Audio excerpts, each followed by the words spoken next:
So I'm IDing the native bees that I documented as part of the Great Southern BioBlitz. And I just want to talk about this native bee. It was collected on Stylidium, which are these amazing plants where they have this trigger-like pollination mechanism.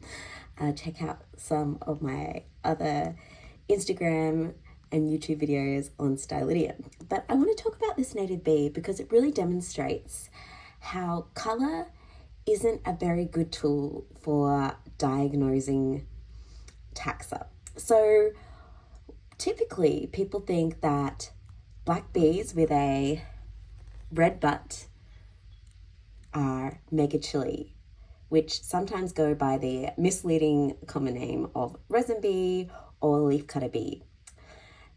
Now, this is not a megachile.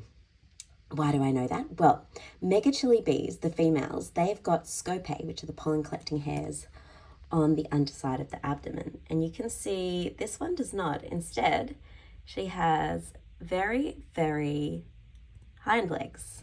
So she's not a megachile. Also, her tongue is sticking out.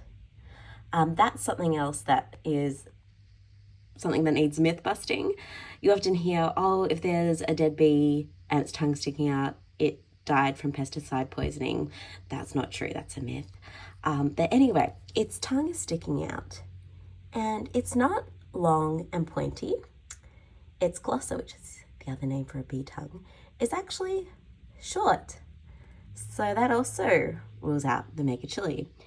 This is a collated bee. I can also tell by the wing veins. Wing veins are so important for taxonomy.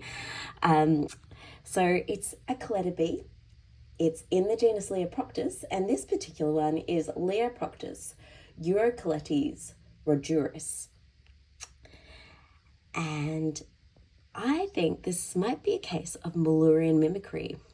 Mimicry, I don't really know how to pronounce that.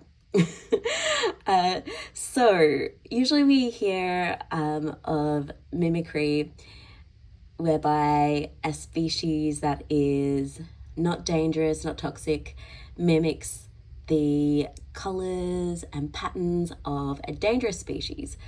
That's Batesian mimicry. Mimicry. Again, I don't know how to pronounce it. But Müllerian is where species that are all somewhat dangerous, they have evolved the same color and patterns, and this means that all those species that have those color and patterns, they benefit from predator learning and avoidance of that particular color pattern.